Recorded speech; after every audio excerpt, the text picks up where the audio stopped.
Hello guys, जो अपना आज का टॉपिक है वो है अपना जीओसी। और जीओसी क्या है? जीओसी ना ऑर्गेनिक का एक बहुत इंपॉर्टेंट पार्ट है और ये आपका ऑर्गेनिक का एक बेस जो है उसको तैयार करता है। ठीक है, देखिए फिर हम शुरू करते हैं। आज जो है अपना नया चैप्टर मान लो जीओसी, जनरल ऑर्गेनिक केमिस्ट्री होता क्या है, बताइए मुझे।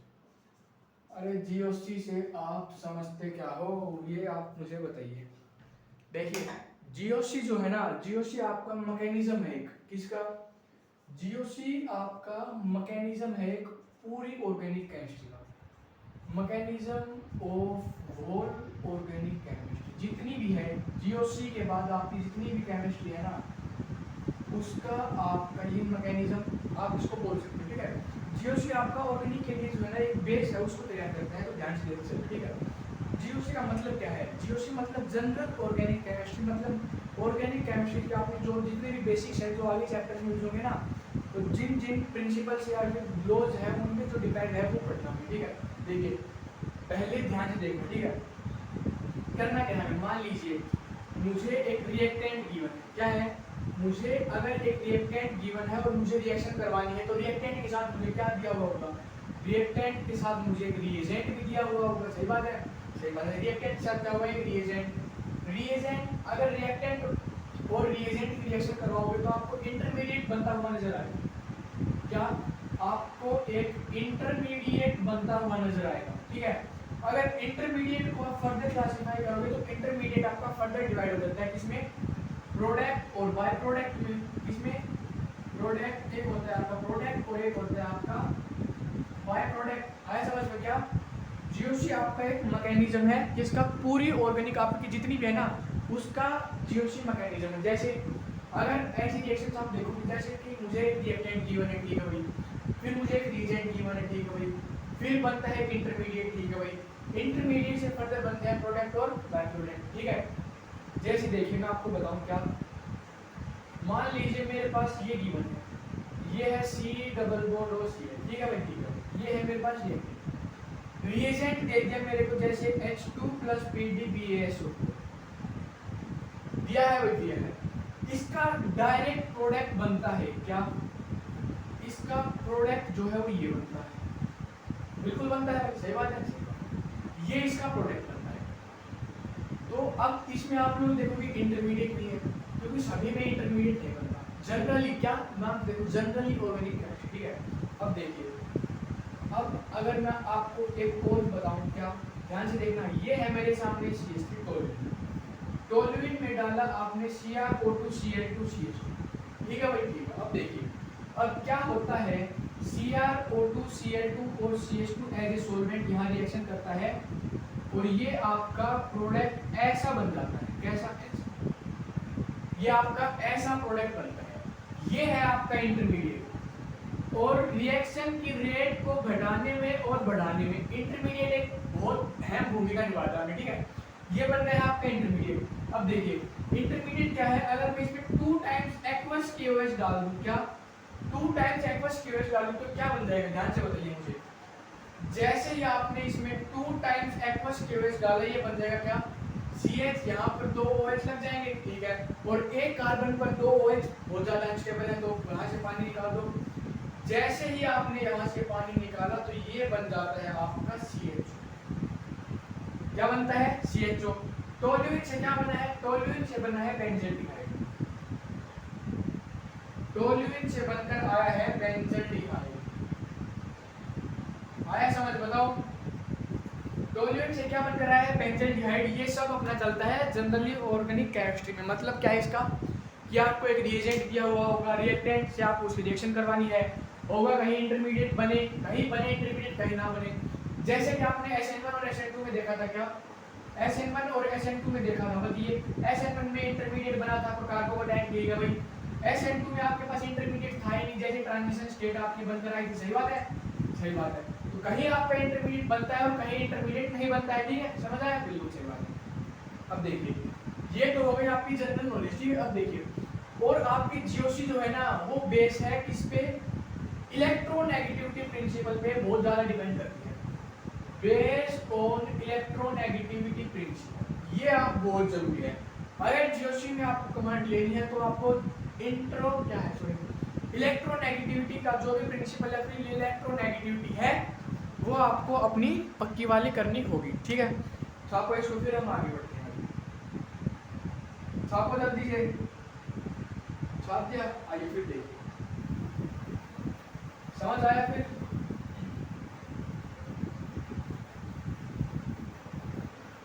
रिएक्टेंट की रिएक्शन करवाओ, रिएजेंट से बनता है इंटरमीडिएट जो हर जगह नहीं बनता। इंटरमीडिएट से अगर आप और आगे मान लो हाइड्रोलिसिस करवाया है फिर कोई सॉल्वेंट आपको गिवन है वो यही करता है कि इंटरमीडिएट से आपको आगे बढ़ाता है और इंटरमीडिएट से क्या मिलता है प्रोडक्ट और बाय प्रोडक्ट। अब देखना क्या ये आपकी इलेक्ट्रोनेगेटिविटी पे बेस है, बिल्कुल है। तो ये अगर आपकी इलेक्ट्रोनेगेटिविटी पे बेस है तो देखिए फिर शुरू करते हैं। जैसा कि पहले देखिए आप बॉन्ड ब्रेकिंग से आप क्या समझते हो, बस यही करना है पूरी ऑर्गेनिक पे, एक बॉन्ड तोड़ो एक बॉन्ड बनाओ, नए बॉन्ड तोड़ो नए बॉन्ड बनाओ, नए बॉन्ड तोड़ो नए बॉन्ड बनाओ, पुराने बॉन्ड तोड़ो, ठीक है। तो देखिए बॉन्ड ब्रेकिंग आपकी दो तरह की होती है। पहली होती है आपकी हाइड्रोलिटिक बॉन्ड ब्रेकिंग। क्या होती है? पहली होती है हाइड्रोलाइटिक बॉन्ड ब्रेकिंग, सही बात है, सही बात है।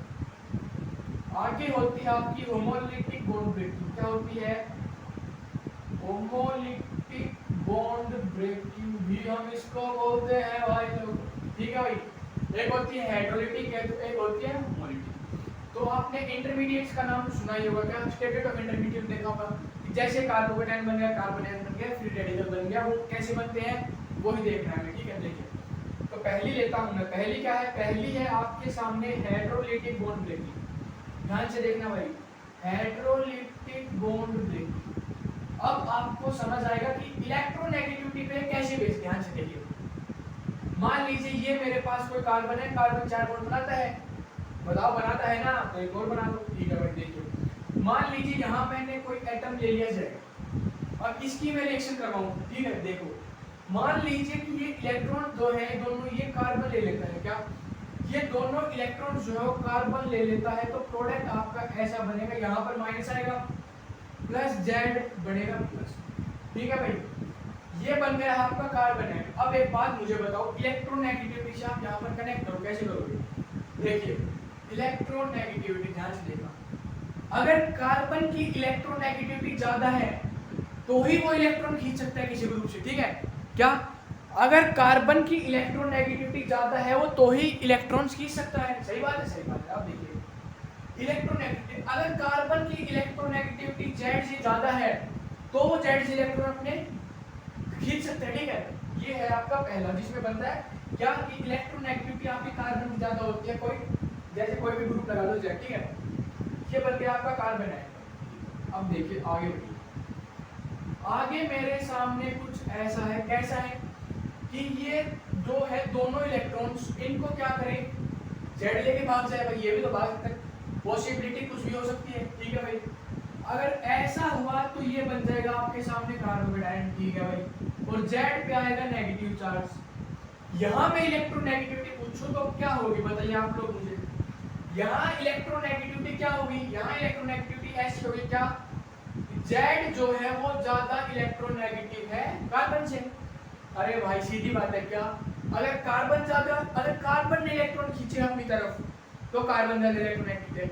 अगर जो आपका अन्य ग्रुप है जेड लगा के, जैसे अगर जेड ने अपनी तरफ इलेक्ट्रॉन खींचे हैं तो जेड जो है वो क्या है, उसकी इलेक्ट्रोनेगेटिविटी ज्यादा है, सही बात है। हाँ ये है आपका हाइड्रोलिटिक बॉन्ड ब्रेकिंग। जैसे कि मैं बात करूं होमोलिटिक बॉन्ड ब्रेकिंग, क्या है होमोलिटिक बॉन्ड ब्रेकिंग की अगर मैं बात करूं तो वो क्या होगी, ध्यान से देखना। अगर ऐसा हो क्या कि इलेक्ट्रोनेगेटिविटी आपकी कार्बन की और जेड की अगर बराबर हो, कब बराबर होगी, जब कार्बन जो जेड है वो कार्बन हो तभी बराबर हो सकती है ना, या फिर जो जेड है जब वो कार्बन जेड है, जो कार्बन है वो जेड हो, या फिर समझ रहे हो ना, दोनों अगर सिमिलर है ना तो भी इनकी इलेक्ट्रोनेगेटिविटी सेम हो, ठीक है। अब अगर मेरे सामने ऐसा है, कैसा है, ऐसा ऐसा ऐसा, और इलेक्ट्रोनेगेटिविटी अगर सेम है तो आधे तो ये रख ले, आधे ये रख ले, एक ही कर देंगे, ठीक है।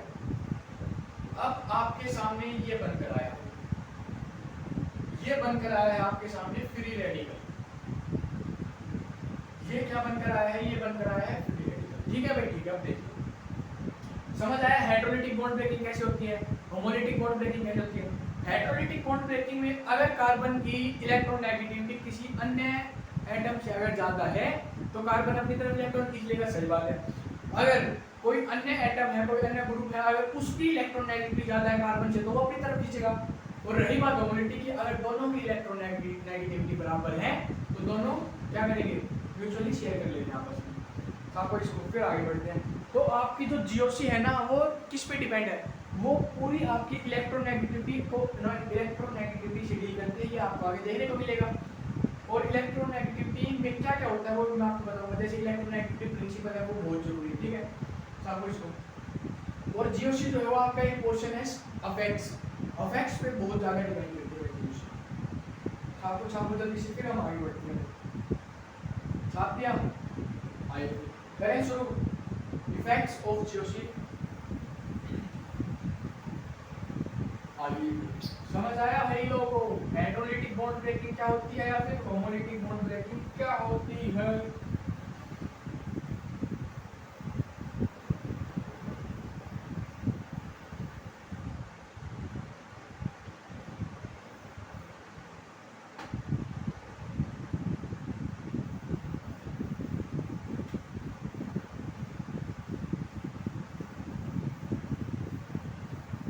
देखिए इफेक्ट्स इन जीओसी हम शुरू कर रहे हैं। क्या कर रहे हैं, इफेक्ट्स इन जीओसी। ध्यान से देखना भाई क्या है इफेक्ट्स इन जीओसी, ठीक है। पहला आता है आपके सामने इलेक्ट्रॉनिक डिस्प्लेसमेंट इफेक्ट्स।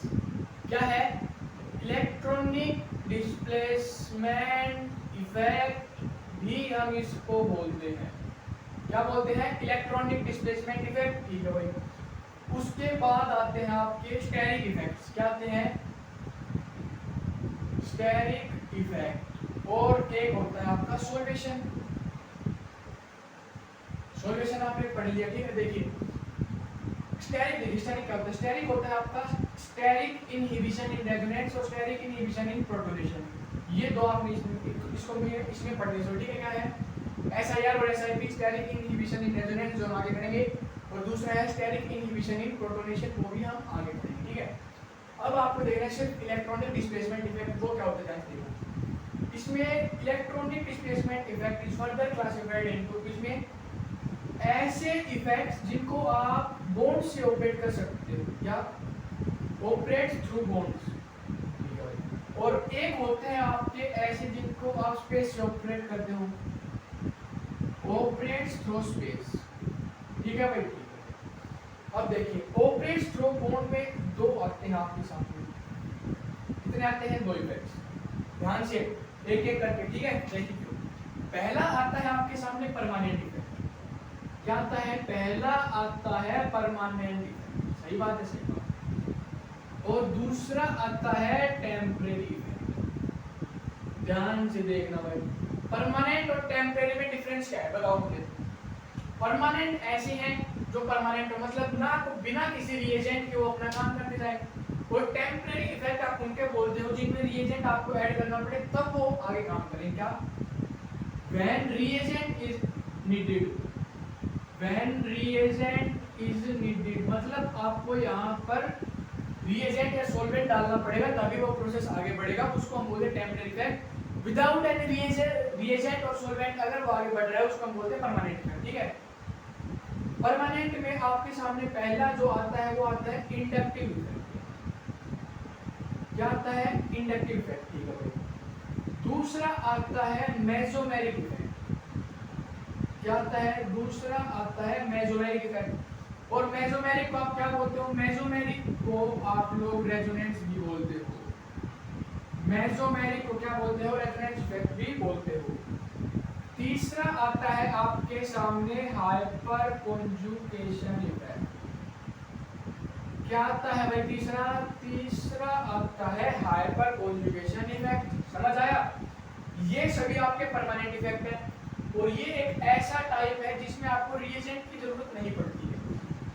क्या, रिएजेंट इज नॉट नीडेड।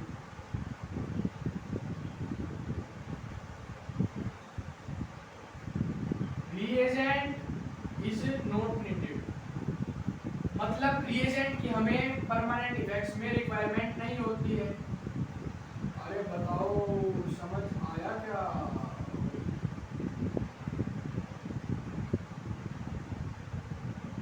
ठीक है, परमानेंट इफेक्ट वो होते हैं जिसमें हमें रिएजेंट की परमानेंट इफेक्ट वो होते हैं जिसमें हमें रिएजेंट की जरूरत नहीं पड़ती है। और रही बात टेम्परेरी की, तो टेम्परेरी इफेक्ट्स जो हैं आपके वो बिना रिएजेंट के काम करते ही हैं। जैसे टेम्परेरी इफेक्ट होता है आपका एक इलेक्ट्रोमैग्नेटिक इफेक्ट। क्या होता है? टेम्परेरी इफेक्ट होता है आपका एक इलेक्ट्रोमैग्नेटिक इफेक्ट जो आपका टेम्परेरी में आता है, ये आपका बिना रिएजेंट के काम नहीं कर सकता। तो आपको इसको फिर हम शुरू करते हैं इंडक्टिव से, ध्यान से देख के चलना है, ठीक है? थारो भाई जल्दी से अच्छे से छापना, अच्छे से। क्या electronic displacement effect is classified into, बताओ इसमें ऑपरेट्स थ्रू बॉन्ड और ऑपरेट्स थ्रू स्पेस, ठीक है? Operates through bond is further classified into, इसमें बताओ इधर देखिए, इधर परमानेंट और टेम्परेरी इफेक्ट। परमानेंट इफेक्ट वो इफेक्ट है जो बिना किसी रिएजेंट के आगे चलते हैं, ठीक है? और रही बात टेम्परेरी, तो टेम्परेरी इफेक्ट में आपको रिएजेंट की जरूरत अगर पड़ रही है तो वो इफेक्ट आपका टेम्परेरी है, बिना रिएजेंट के अगर आगे चल रहा है वो है वो परमानेंट, ठीक है भाई? साफ किया? आइए तो शुरू करते हैं हम इंडक्टिव इफेक्ट से। कैसी रही क्लासिफिकेशन? अच्छी है?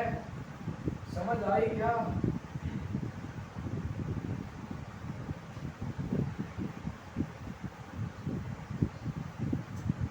इंडक्टिव देखिए, जैसा कि मैंने आपको बोला क्या कि जीओसी जो है वो आपकी लगभग इलेक्ट्रोनेगेटिविटी पे बेस है, ठीक है भाई? इस पे बेस है इलेक्ट्रोनेगेटिविटी पे, ध्यान से देखना। तो अब हम पढ़ते हैं आगे, अपना पहला इफेक्ट है इंडक्टिव इफेक्ट। क्या है पहला? पहला इफेक्ट है इंडक्टिव इफेक्ट, ध्यान से देखना। इधर आइए देखिए, इंडक्टिव इफेक्ट आपका होता क्या है? इंडक्टिव इफेक्ट ध्यान से, क्या partial displacement of sigma electrons, क्या इसको हम इस तरह से डिफाइन करते हैं, क्या partial displacement of sigma electrons from, कहां से कहां करते हो भाई? Less electronegativity to more electronegativity, less electronegativity to more electronegativity. क्या भाई यही तो है, जो ज्यादा इलेक्ट्रोनेगेटिव है वो अपनी तरफ इलेक्ट्रॉन खींच लेगा, यही बात है ना? अरे यही तो बात है, ठीक है भाई? क्या partial displacement of sigma electron from less electronegativity to more electronegativity. ध्यान से देखना, पहला ये आपका बॉन्ड्स के थ्रू ऑपरेट होता है, ऑपरेट्स थ्रू द बॉन्ड्स। दूसरा क्या? Partial charge development. Partial charge development का मतलब ये है क्या कि इसमें पार्शियल चार्ज होता है, मतलब कोई कंप्लीट चार्ज नहीं होता। जैसे आप बिल्कुल नहीं तोड़ते हुए, जैसे आपने बॉन्ड को ब्रेक किया, जैसे मान लीजिए है क्या, इसको आप लोग तोड़ने हुए एक पैसे तोड़ दो, बिल्कुल अलग करते, ये बन गया कार्बोकेटायन, ये बन गया कार्बोनाइट। ये है आपका कंप्लीट हाइड्रोलिसिस, ठीक है? Sorry, complete charge displacement. अगर रही बात पार्शियल की, पार्शियल ऐसे होता है जैसे इस पे मान लीजिए ऐसे तोड़ा तो यहाँ आएगा पार्शियल पॉजिटिव और इस पे आ गया पार्शियल नेगेटिव। इसको हम बोलते हैं पार्शियल चार्ज डेवलपमेंट, इसको हम बोलते हैं कंप्लीट चार्ज डेवलपमेंट। आया समझ? आगे क्या है? जो थर्ड है वो ऐसा है क्या कि डिस्टेंस डिपेंडेंट इफेक्ट। क्या है? ये है आपके सामने डिस्टेंस डिपेंडेंट इफेक्ट। क्या है? Distance dependent effect. Distance dependent effect का मतलब ये है क्या, जैसे अगर आपने डिस्टेंस को बढ़ाया, क्या अगर आपने डिस्टेंस को बढ़ाया तो आपका इंडक्टिव जो है ना वो कम होता जाता है। क्या? जैसे डिस्टेंस बढ़ती गई इंडक्टिव इफेक्ट कम होता आएगा। जैसे आप इसमें ये बोल सकते हो क्या, नेग्लेक्टेड आफ्टर थर्ड कार्बोनेट। क्या है? Neglected after third carbon atom. Neglected after third carbon atom का मतलब ये है क्या कि अगर थर्ड कार्बन एटम के बाद अगर आपका इंडक्टिव लग रहा है तो वो इतना खास काम नहीं करता, आप उसको नेग्लेक्ट कर सकते हो, ठीक है? चौथा ये है क्या कि सिग्मा बॉन्ड में ऑपरेट होता है। सिग्मा बॉन्ड में ये इफेक्ट आपका ऑपरेट होता है। ठीक है भाई, ये जैसे कुछ पॉइंट्स आपको जल्दी से फिर मैं आपको और आगे बताता हूँ। जल्दी से आपको भाई समझ आया क्या? सिग्मा बॉन्ड में ऑपरेट होता है, ऑपरेट्स बॉन्ड्स में ऑपरेट होता है, लेकिन कहाँ होता है भाई? सिग्मा में होता है, पाई में होता है, सिग्मा में होता है। डिस्टेंस डिपेंडेंट इफेक्ट है, बिल्कुल है। पार्शियल चार्ज डेवलपमेंट है, बिल्कुल है। जैसे देखिए मेरे सामने ये है, क्या है? ऐसा है क्या कि यहाँ पर CH3 है, यहाँ पर CH3 है। क्या यहाँ पर कोई पोलैरिटी है? आप लोग मुझे बताइए, या फिर मैं आपसे पूछूं कि आप मुझे यहाँ बताइए कि कहाँ पर पोलैरिटी है। ये तो आपको साफ साफ दिख रहा है, ये है नॉन पोलर, कोई पोलैरिटी नहीं है, कोई किसी की तरफ कुछ खींच नहीं रहा, तो नॉन पोलर ही होगा ना। और यहाँ पर आपको पोलैरिटी नजर आ रही है। अगर पोलैरिटी नजर आ रही है तो आइए फिर इलेक्ट्रोनेगेटिविटी पे। इलेक्ट्रोनेगेटिविटी जो है वो हेलोजन से ज्यादा होती है एज कम्पेयर टू कार्बन। तो यहाँ पर क्लोरीन की इलेक्ट्रोनेगेटिविटी कार्बन से ज्यादा है, तो क्लोरीन अपनी तरफ जो है बॉन्ड मतलब इलेक्ट्रॉन खींचेगा। तो ये देगा, तो इस पे क्या है? इस पे आएगा पार्शियल पॉजिटिव, इस पे partial positive 1 plus partial positive 2। अगर मैं इसमें चार्ज की बात करूँ तो देखिए पार्शियल पॉजिटिव 1 पे ज्यादा चार्ज होगा, इससे पार्शियल पॉजिटिव 2 से। आया समझ? ये है आपका इंडक्टिव इफेक्ट। और इंडक्टिव इफेक्ट को आप फर्दर क्लासिफाई करते हो क्या? प्लस साइन में और माइनस साइन। वो क्या क्या होते हैं वो भी बताइए हम आपको छापे से। नॉन पोलर मतलब कोई पोलैरिटी नहीं है, समझे? मतलब ना कोई उधर खींच रहा है ना कोई इधर खींच रहा है, बिल्कुल इक्विलिब्रियम में है। कोई बात थोड़ी सी नॉन पोलर जो है ना। फिर जैसे देखा हमने यहाँ पर क्लोरीन, क्लोरीन जो है वो ज्यादा इलेक्ट्रोनेगेटिव है, किससे? कार्बन से। तो कार्बन से इलेक्ट्रॉन खींचेगा क्लोरीन, ठीक है? तो ये आप कैसे पोलैरिटी को आप डिफाइन कर सकते हो? छाप लिए भाई साहब, छाप के फिर बढ़ते हैं आगे। देखिए आइए, अब अगर मैं बात करूं, आपने सुना होगा क्या प्लस आई और माइनस, ये क्या होता है भाई बताओ? प्लस आई और माइनस आई से आप क्या समझते हो? एक होता है आपका प्लस आई और एक होता है आपका माइनस आई। प्लस आई और माइनस आई, ध्यान से देखिए। जैसे कि प्लस आई देखिए आप, पहले क्या होता है? प्लस आई होता है आपका इलेक्ट्रॉन डोनेटिंग ग्रुप। क्या होता है?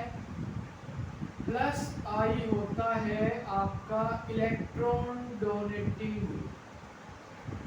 अगर इलेक्ट्रॉन डोनेट कर रहा है तो ये क्या होगा? ये होगा आपका इलेक्ट्रॉन रिच स्पीशीज। क्या होगा? इलेक्ट्रॉन रिच स्पीशीज मतलब बहुत सारे इलेक्ट्रॉन। जैसे देखिए अगर ये एक कार्बन की चेन में बना दूं, क्या है? अगर ये मैंने एक कार्बन की चेन बना दी बिल्कुल बना दी, और यहाँ मैंने मान लीजिए मैं ग्रुप G लगा दिया, ठीक है भाई? क्या प्लस आई देख रहा, क्या बोल रहा है? अगर कार्बन की मैंने चेन बना दी और G ग्रुप मैंने लगा दिया, तो मान लीजिए आपका G जो है वो प्लस आई है। G क्या है? G प्लस आई है। G अगर प्लस आई है मतलब G है वो इलेक्ट्रॉन डोनेटिंग ग्रुप है। सही बात है ना? G क्या है? G इलेक्ट्रॉन डोनेटिंग ग्रुप है, मतलब ये कार्बन की चेन को इलेक्ट्रॉन जो है वो डोनेट करने वाला। क्या है? कार्बन की चेन को इलेक्ट्रॉन डोनेट करेगा। ये अगर इलेक्ट्रॉन ले रहा है तो इस पे आएगा minus delta 1 minus delta 2 minus delta 3 minus delta 4। सबसे ज्यादा चार्ज किस पे होगा? सबसे ज्यादा होगा डेल्टा 1 पे, फिर डेल्टा 2 पे, फिर डेल्टा 3 पे, और फिर आएगा आपका डेल्टा 4 का नंबर। बताओ ये समझ आया क्या? इलेक्ट्रॉन डोनेटिंग ग्रुप है प्लस आई, इलेक्ट्रॉन रीच होगा बिल्कुल। अगर G प्लस आई है तो कार्बन की चेन को इलेक्ट्रॉन डोनेट करेगा, कार्बन की चेन पे नेगेटिव चार्ज क्रिएट करेगा। ठीक है भाई? ठीक है। अब देखिए ध्यान से देखना, अब मैं इसको इलेक्ट्रोनेगेटिविटी से कनेक्ट कर रहा हूँ, आपको समझ आएगा क्या? अगर देखिए कार्बन से अपनी तरफ इलेक्ट्रॉन खींच रहा है, आप ये बोलो क्या कि G जो है वो इलेक्ट्रॉन कार्बन को दे रहा है, या आप ये बोलो कि कार्बन इलेक्ट्रॉन खींच रहा है G ग्रुप से। अगर कार्बन खींच रहा है तो कार्बन की इलेक्ट्रोनेगेटिविटी जो है वो G से ज्यादा होगी ना? अरे बताओ, कार्बन की इलेक्ट्रोनेगेटिविटी अगर G से ज्यादा है तो कार्बन इलेक्ट्रॉन्स अपनी तरफ खींच रहा है। ठीक है? ऐसे आप इससे कनेक्ट कर सकते हो इलेक्ट्रोनेगेटिविटी से। प्लस आई हो चुका है आपका, अब आता है आइए आप माइनस आई। इधर ध्यान से देखना, देखो माइनस आई। माइनस आई होता है आपका इलेक्ट्रॉन विड्रॉइंग ग्रुप। माइनस आई क्या होता है?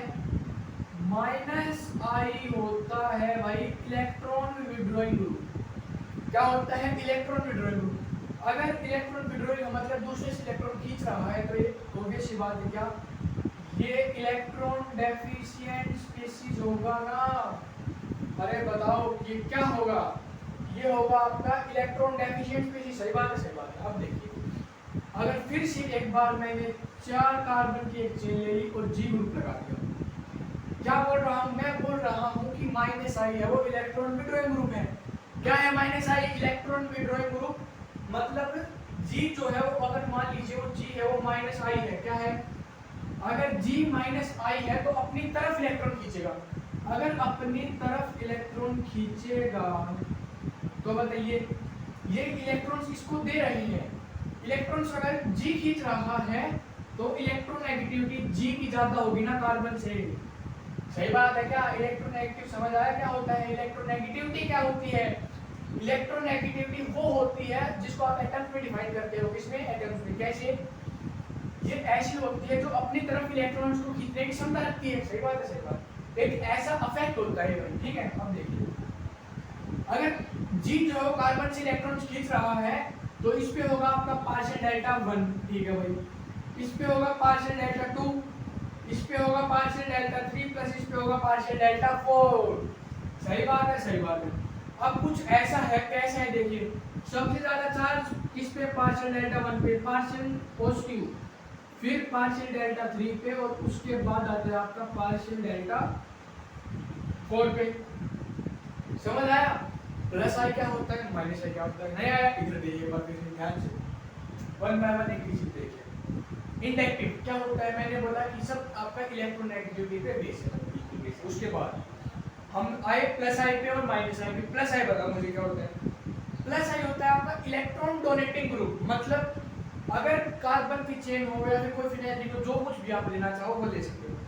अगर उसके ऊपर कोई ग्रुप लगा हुआ है, अगर वो रिंग के अंदर या फिर किसी चेन के अंदर अगर इलेक्ट्रॉन्स अपने दे रहा है तो उसको हम बोलते हैं इलेक्ट्रॉन डोनेटिंग ग्रुप। अगर बात करूं मैं माइनस आई की, अगर वो इलेक्ट्रॉन्स रिंग से या चेन से इलेक्ट्रॉन्स ग्रैब कर रहा है, मतलब खींच रहा है, तो उसको हम बोलते हैं क्या? Minus I effect. छापो इसको जल्दी, फिर हम बढ़ते हैं भाई आगे।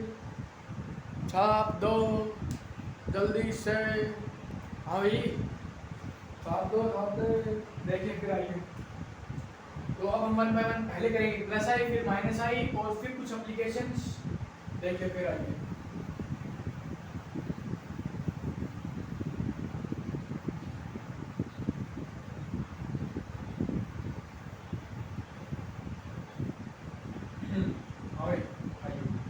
पहला है अपना प्लस आई इफेक्ट। प्लस आई होता क्या है बता सकते हो आप मुझे? मैंने अभी आपको बताया क्या? प्लस आई होता है आपका इलेक्ट्रॉन डोनेटिंग ग्रुप। प्लस आई क्या होता है? प्लस आई होता है इलेक्ट्रॉन डोनेटिंग ग्रुप। सही बात है, सही बात। अब देखिए, ये आपका किस किस से इंक्रीज होता है और किस किस से डिक्रीज होता है वो मैं आपको अभी बताता हूँ। जैसे पहले आता है आपका एनायन, एनायंस, फिर आता है आपका एल्काइल चेन्स, और उसके बाद आता है आपका आइसोटोप्स। सही बात है ना? एल्काइल चेन्स मतलब डिग्री ऑफ आरएक्स भी आप इसको बोल सकते हो, डिग्री ऑफ आरएक्स। ठीक है भाई, देखिए इधर आइए। एनायंस में ऐसा होता है आपके सामने, पहला होता है CH2 माइनस, फिर आपका NH माइनस, फिर OH माइनस और फिर C डबल बॉन्ड OH। ठीक है भाई, ठीक है। अब देखिए, अब ये क्या है?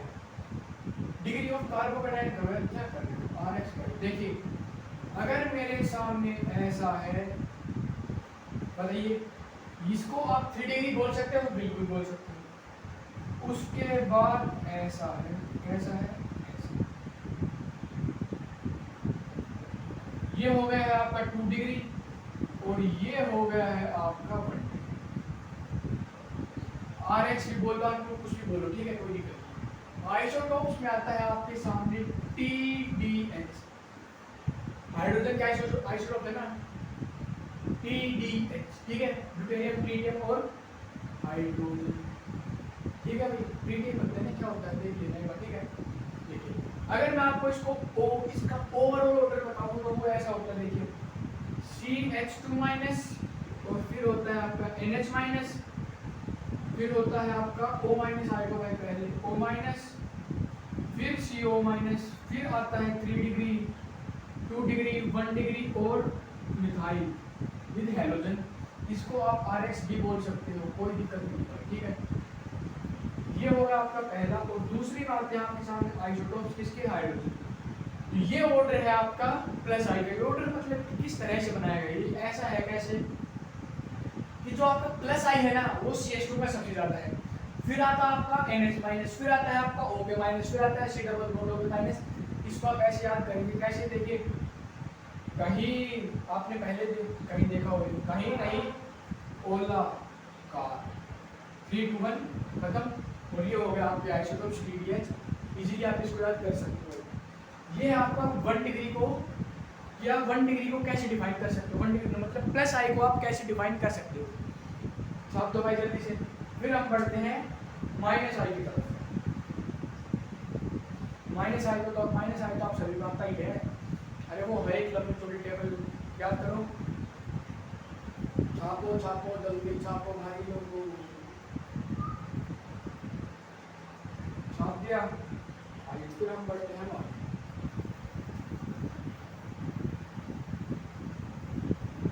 समझ आया माइनस आई क्या, पहला CH2 माइनस, फिर NH माइनस, फिर ऑक्सीजन वाला, फिर कार्बन वाला, और बाद में आते हैं आपके आइसोटोप्स।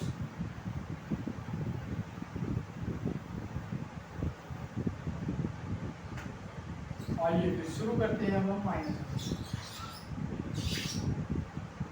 देखिए माइनस आई क्या होता है बताइए मुझे। माइनस आई होता है आपका इलेक्ट्रॉन विड्रॉइंग, क्या होता है, इलेक्ट्रॉन विड्रॉइंग। ये मैं आपको पहले भी बता चुका, ठीक है। अब देखिए इसको आप दो तरह से कर सकते हो, कितनी तरह से, दो तरह से। फर्स्ट मेथड आपका ये बोलता है क्या, पहला ये है क्या कि पॉजिटिव चार्ज हो, बिल्कुल एक्चुअल पॉजिटिव चार्ज को, जिसको आप बोलते हो ना एक्चुअल पॉजिटिव चार्ज। ऑर्डर है कि कौन से आएगा, माइनस आएगा, अदर कौन से का माइनस आएगा, एक्चुअल पॉजिटिव चार्ज। दूसरा है क्या, दूसरा है हाइब्रिडाइजेशन। क्या है भाई, हाइब्रिडाइजेशन किसमें, hybridisation plus partial positive charge, hybridisation plus partial positive charge. Hybridisation क्या होता है, अपन देखिए, हाइब्रिडाइजेशन मतलब EN से आप इसको कनेक्ट करो, क्या EN जो होती है ना वो परसेंटेज S कैरेक्टर को डायरेक्टली प्रोपोर्शनल होती है। क्या होती है, EN जो है वो परसेंटेज S कैरेक्टर के डायरेक्टली प्रोपोर्शनल होती है। कैसे देखें, मान लीजिए Sp की EN जो है ना वो ज्यादा होती है किससे, sp2 से और sp3 से। ये है, अगर मैं बोलूं क्या कि कार्बन sp है, कार्बन sp2 है और कार्बन sp3 है, ये आपका EN का ऑर्डर है। कार्बन मतलब क्या है कि अगर कार्बन sp है उसकी इलेक्ट्रोनेगेटिविटी ज्यादा है किससे, कार्बन sp2 से, कार्बन sp3 से। अगर आपको ऐसे सुनने को मिले आपको चौंका नहीं है बात। तीसरा आता है आपके सामने सिंगल हैलोजन एटम। क्या आता है, तीसरा आता है सिंगल हैलोजन एटम। सही बात है, मतलब सिंगल हो हैलोजन एटम कोई दिक्कत नहीं है। चौथा आता है आपका फिर से हाइब्रिडाइजेशन, लेकिन ये सिर्फ और सिर्फ हाइब्रिडाइजेशन। और एक्चुअल पॉजिटिव चार्ज ऐसा होता है, चार्ज देखना एक बार आप ध्यान से, चार्ज को आप ऐसे डिफाइन करते हो कैसे कि आपका जो बिल्कुल पॉजिटिव है ना वो सबसे ज्यादा, फिर पार्शियल पॉजिटिव, फिर न्यूट्रल वाला नेगेटिव, और फिर बिल्कुल वाला नेगेटिव। ये आपका चार्ज की ऑर्डर होती है किसमें, EN में। ये है आपका पहला तरीका।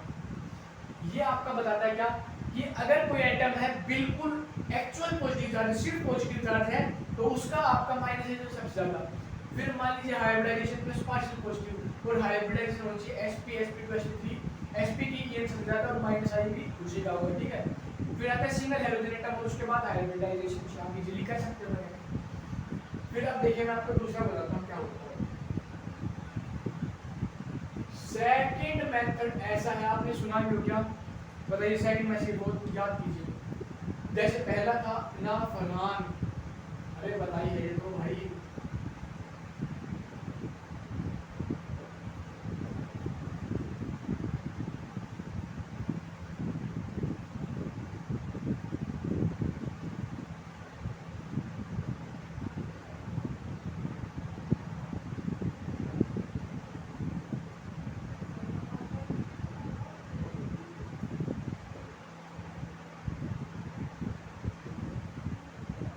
बताइए।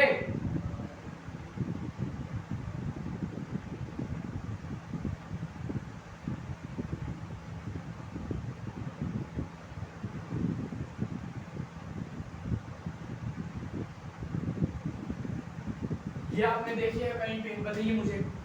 अरे बताओ, दो तरीके से आप माइनस आई को डिफाइन कर सकते हो। ये है आपका दूसरा क्या, देखिए इसी से इसे कनेक्ट कीजिए। देखिए पहला क्या है, इसमें था सबसे ज्यादा मतलब एक्चुअल पॉजिटिव चार्ज, देखिए एक्चुअल पॉजिटिव चार्ज वाले आपके सबसे आगे हैं, समझ आया। इसमें देखिए आपको कैसे करना है, ये टेबल आपको याद करनी है, उसको कुछ नहीं करना, कैसे करो देखिए। ना फरहान लेवल लिखो, ना फरहान, ना ऋतिक, शाहरुख, ना हिमेश, ना उमरी, सलमान, साइना, अली की कार में, फादर कलेक्टर, बेटा इंस्पेक्टर। और अल्कोहल की मम्मी कौन है बताओ। अरे अल्कोहल की मम्मी कौन है, अल्कोहल की मम्मी एल्काइन नहीं बेंजीन है। एल्काइन नहीं बेंजीन है, समझ आया। बताओ यार, एल्काइन नहीं, यहाँ क्या है बताओ। चलो लिखते हैं, एक बार लिखो इसको क्या, ना फरमान, ना ऋतिक, शाहरुख, बस याद करने का तरीका है, ना हिमेश। अगर आप इसको करना चाहते हो तो कर लो, नहीं करना तो मत करो, कोई दिक्कत नहीं। ना हिमेश, ना ओमपुरी, सलमान,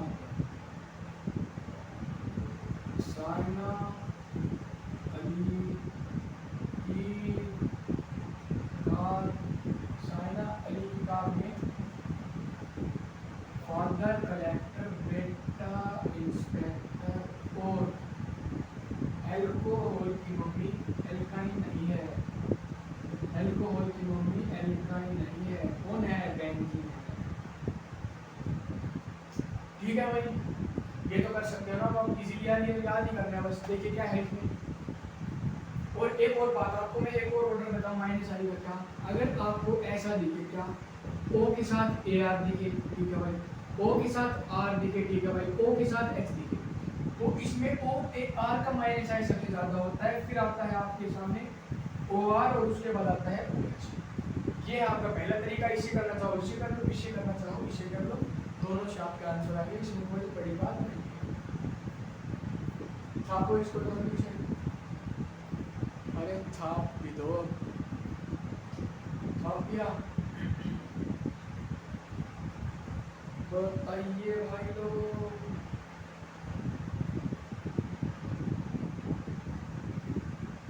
अरे बताओ, छापो भाई जल्दी जल्दी जल्दी जल्दी जल्दी। देखिए फिर अरे आ गया, फिर आप अरे बता दो भाई। अब आप इजीली बता सकते हो कि किसकी माइनस आई ज्यादा है, किसमें माइनस आई कम है, किसमें प्लस आई है, किसमें प्लस आई कम है, या फिर किसमें प्लस आई ज्यादा है।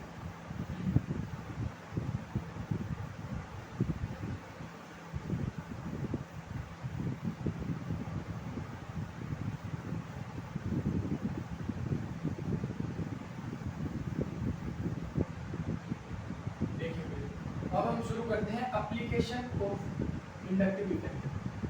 क्या है, अब है अपने सामने एप्लीकेशन ऑफ इंडक्टिव इफेक्ट।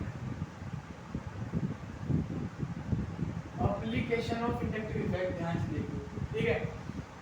पहली है मेरे सामने to compare acidic strength of alcohols, to compare acidic strength of alcohols.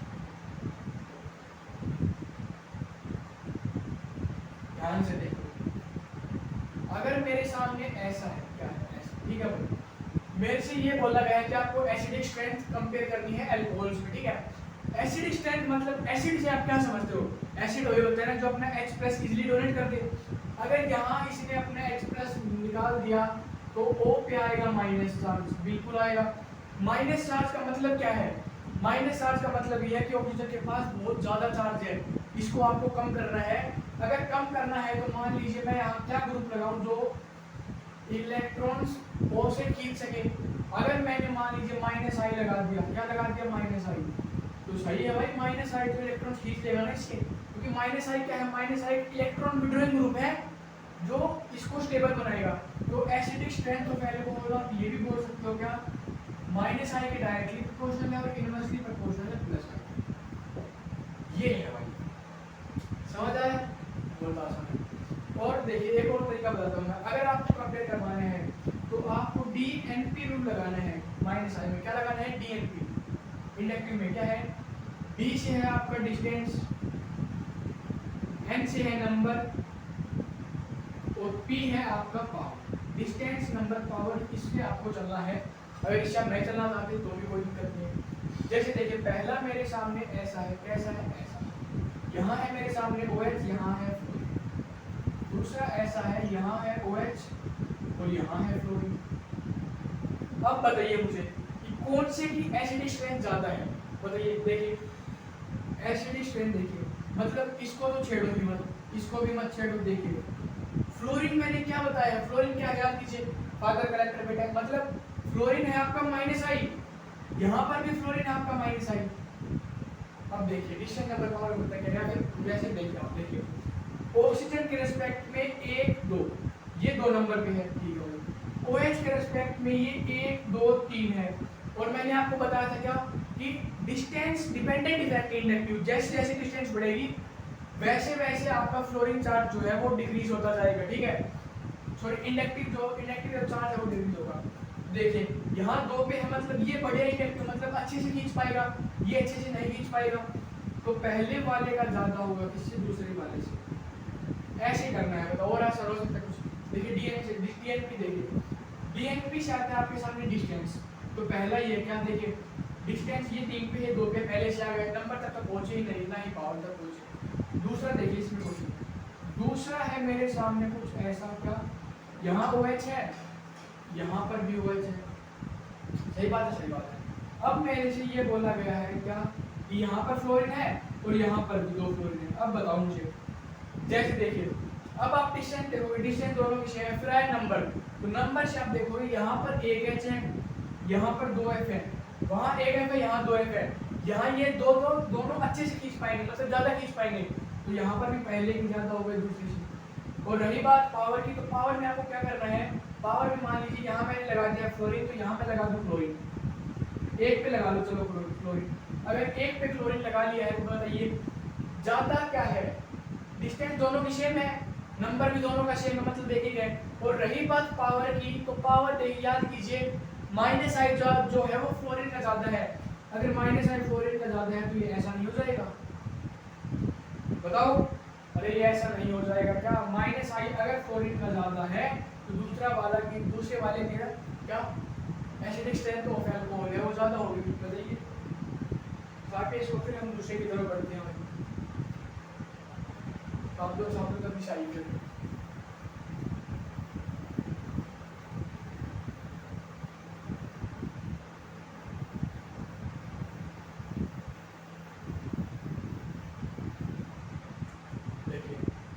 Alcohols को हटा के आप यहाँ पर कार्बोक्सिलिक एसिड कीजिए,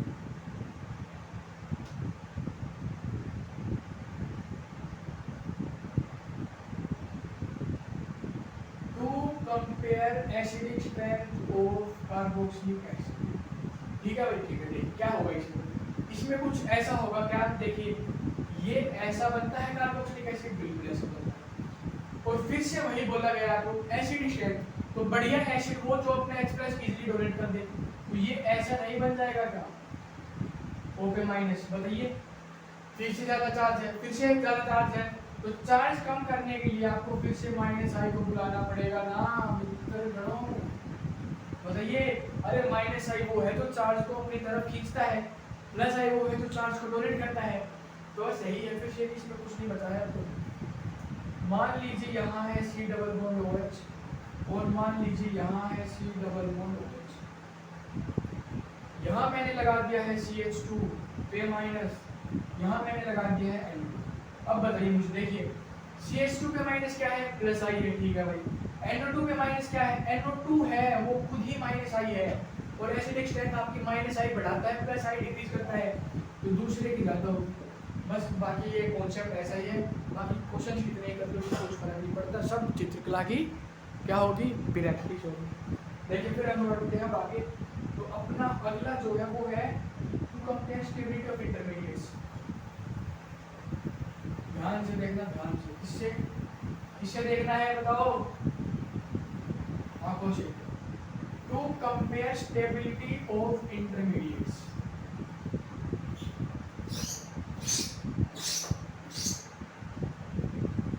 to compare stability of intermediates. बताइए भाई लोग, स्टेबिलिटी ऑफ इंटरमीडिएट्स क्या क्या होते हैं। देखिए इंटरमीडिएट्स आपका पहला हो गया कार्बोकेटायन, ठीक है, दूसरा हो गया कार्बन आयन और तीसरा हो गया कार्बन फ्री रेडिकल। यही बताऊंगा, सब ध्यान से देखिए। पहला है आपके सामने कार्बोकेटायन, ध्यान से देखिए। अगर कार्बोकेटायन है तो क्या है, क्या लगा हुआ आप यहाँ पर, कार्बोकेटायन जो है वो आपका इलेक्ट्रॉन डेफिशिएंट है।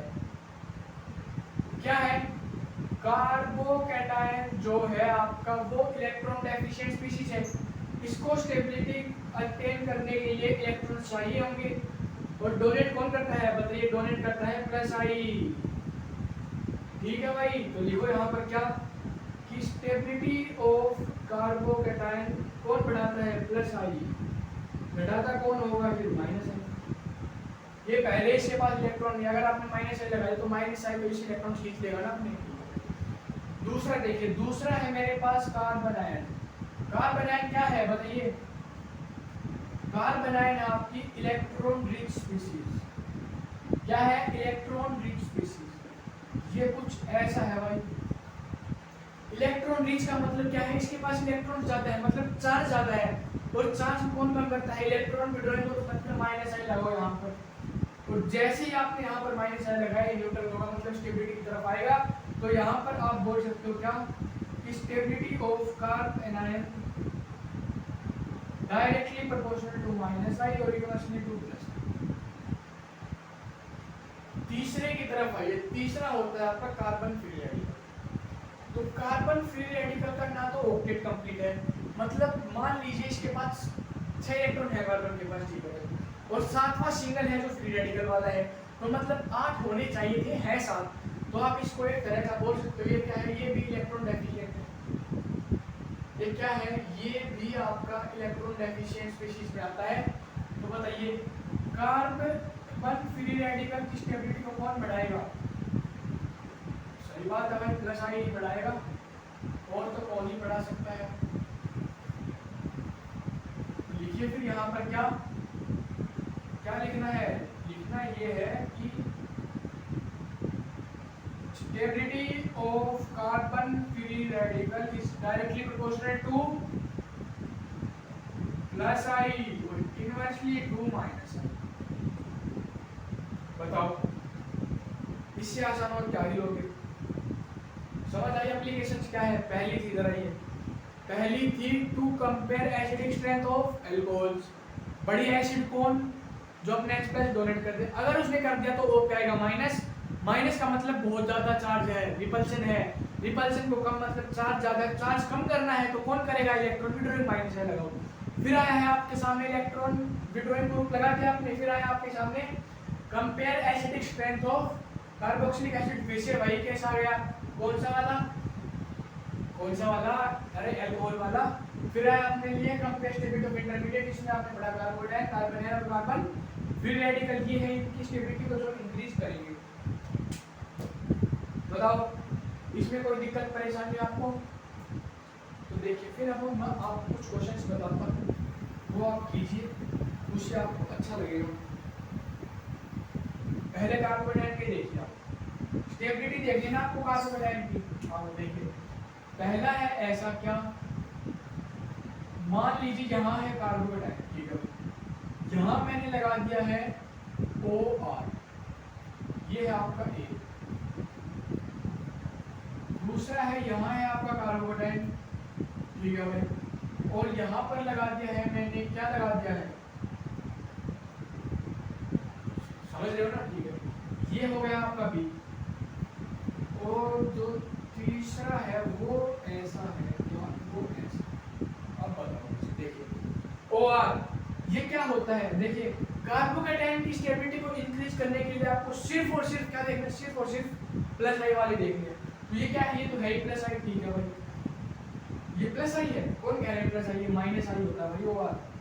फिर आया आपके सामने 3 डिग्री, जो आपने पढ़ा था, क्या कहीं नहीं वाला का 3 to 1, बहुत शानदार प्लस आई। फिर आ गया है NO2 जो है माइनस आई। तो बताइए मुझे, सबसे ज्यादा तो हो गया B का, फिर देखिए OR भी है NO2 भी है, सबसे पहले कौन आता है, सबसे पहले आता है NO2 माइनस आई में, फिर आता है OR, मतलब NO2 ज्यादा इलेक्ट्रॉन अपनी तरफ खींचेगा, तो ये ज्यादा वो सबसे कम स्टेबल होगा, तो सबसे कम होगा तो यहाँ पर लिखो इसको C, और यहाँ आएगा आपका A। समझ आया? ऐसे ही करने आपको, क्या स्टेबिलिटी ऑफ कार्बोकेटाइन को आपको बढ़ाना है किससे, इलेक्ट्रॉन डोनेटिंग से, ठीक है।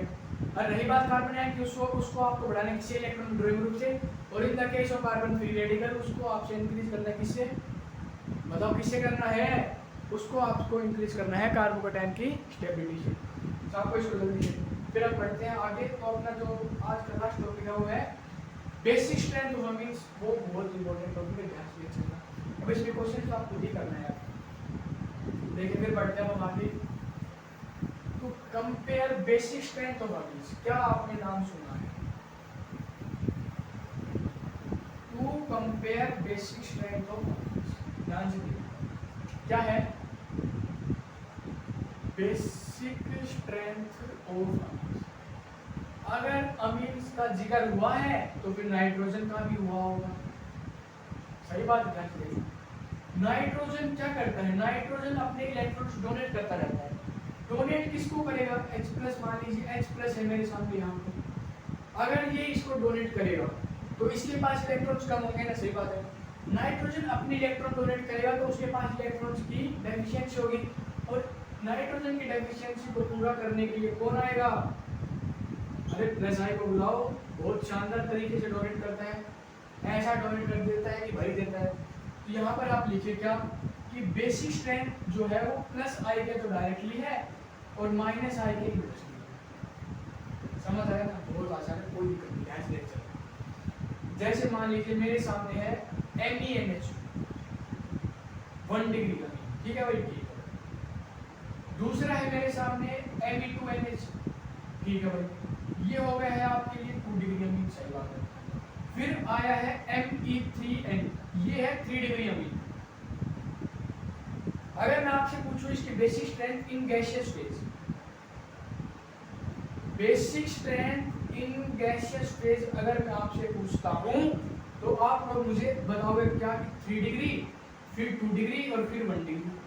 गैसियस फेज में तो बेसिक स्ट्रेंथ की जो ऑर्डर है वही होता है, लेकिन जैसे ही आप बड़े हो इसकी तरफ, एक्वस फेज की तरफ, तो जो आपका ऑर्डर जो है ना वो बदल जाता है, और वो क्या होता है वो देखिए। ये तो समय कैसे होता है, ठीक है। एक्वस फेज में देखिए क्या होगा, एक्वस फेज में कुछ ऐसा होगा क्या कि ये है आपका MENH2, इसको आप H+ दीजिए, ठीक है, दे दिया भाई। फिर आया Me2NH, इसको H+ दीजिए, दे दिया। एक्वस में है ना तो देना पड़ेगा ना H+ को। फिर आया Me3N, इसको H+ दीजिए, दे दिया भाई। ये बन गया है MENH3+, ये बन गया है आपका Me2NH2+, लास्ट वाला बना है आपका Me3NH2+। अब देखिए इससे आगे आपको कैसे करना है, देखिए भाई पहला बनाओ क्या बनता है, देखिए पहला है Me, एक N है, उस पे एक मिथाइल है और 3 है हाइड्रोजन, ध्यान से देखते चलना, ध्यान से देखिए। इसमें क्या है, Me तो लग रहा है आपका प्लस आई, Me तो लगा रहा है प्लस आई, और रही बात हाइड्रोजन की, यहाँ आपको नजर आएगी हाइड्रोजन बॉन्डिंग। क्या नजर आएगी, यहाँ आपको नजर आएगी हाइड्रोजन बॉन्डिंग। तो यहाँ लिखिए क्या 1 डिग्री में क्या हुआ है, 1 डिग्री में हुआ है क्या, एक तो है प्लस आई, ठीक है भाई, और 3 है हाइड्रोजन बॉन्डिंग, ठीक है भाई। उसके बाद देखिए 2 डिग्री में आप कैसे आते हो, Me2NH2, नाइट्रोजन पे 2 तो लगा दिए हैं आपने मिथाइल, और 2 है हाइड्रोजन, तो 2, एक प्लस आई ये, एक प्लस आई ये, एक हाइड्रोजन बॉन्डिंग आपकी यहाँ पर, एक हाइड्रोजन बॉन्डिंग आपकी यहाँ पर। तो 2 डिग्री में आप मुझे बताइए क्या, 2 तो है प्लस आई, ठीक है भाई, 2 है आपके हाइड्रोजन बॉन्डिंग, ये हो गया, हो गया। अब देखिए, अब ऐसा है क्या, अगर मैंने 3 डिग्री बनाया तो क्या होगा, 3 डिग्री बनाते ही ऐसा होगा क्या, 3 तो लगने वाले यहाँ पर प्लस आई, बताइए, अरे 3 क्या लग गए, 3 लग गए प्लस आई, और एक है हाइड्रोजन बॉन्डिंग, 3 तो हो गए प्लस आई और एक है हाइड्रोजन बॉन्डिंग। बताओ आया समझ। एक्वस फेज बात करें भी, अगर गैसेस या फिर कोई अन्य कोई भी फेज हो, उसमें आपका ऑर्डर रहेगा सेम, क्या 3 डिग्री, 2 डिग्री, 1 डिग्री।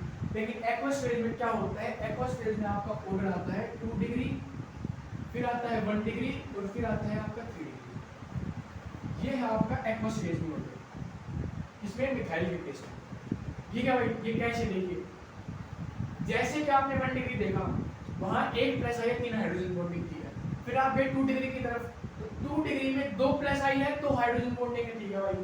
जैसे 3 डिग्री देखा, 3 डिग्री में 3 प्लस आई है, मतलब क्या है, कोई स्टेबिलिटी नजर नहीं आ रही, मतलब कोई इक्विलिब्रियम टाइप में कुछ नजर नहीं आ रहा, सिमेट्री जो है वो नजर नहीं आ रही। लेकिन जैसे आप 2 डिग्री की तरफ देखोगे तो आपको दिखेगा क्या, सब इक्वल है, 2 प्लस आई है और 2 हाइड्रोजन बॉन्डिंग है, तो ये आपका आएगा पहले। फिर देखा कि हाइड्रोजन बॉन्डिंग को जो प्रेफरेंस ज्यादा दी जाती है, किससे, हाइड्रोजन बॉन्डिंग को प्रेफरेंस ज्यादा दी जाती है, किससे, प्लस आई से। तो फिर आएगा आपका 1 डिग्री और फिर आएगा आपका 3 डिग्री, ये आपको याद रखना है अच्छे से। ये है आपका मिथाइल का केस। अगर मैं केस लूँ आपका इथाइल में, तो वो भी सेम रहने वाला है। क्या इथाइल में अगर आपने एक्वस फेज में बात की, क्या इथाइल में अगर आपने एक्वस फेज में बात की, तो वो आएगा आपका 2 डिग्री, फिर 3 डिग्री और फिर 1 डिग्री। ध्यान से देखिए, चलो एक बार इसको छापो, फिर मैं आपको जो जो हमने किया उसका पूरा रिकैप देता हूँ आपको एक बार। छापो भाई जल्दी से, अरे जल्दी छापो, देखिए फिर आइए। अब हम बढ़ते हैं आगे।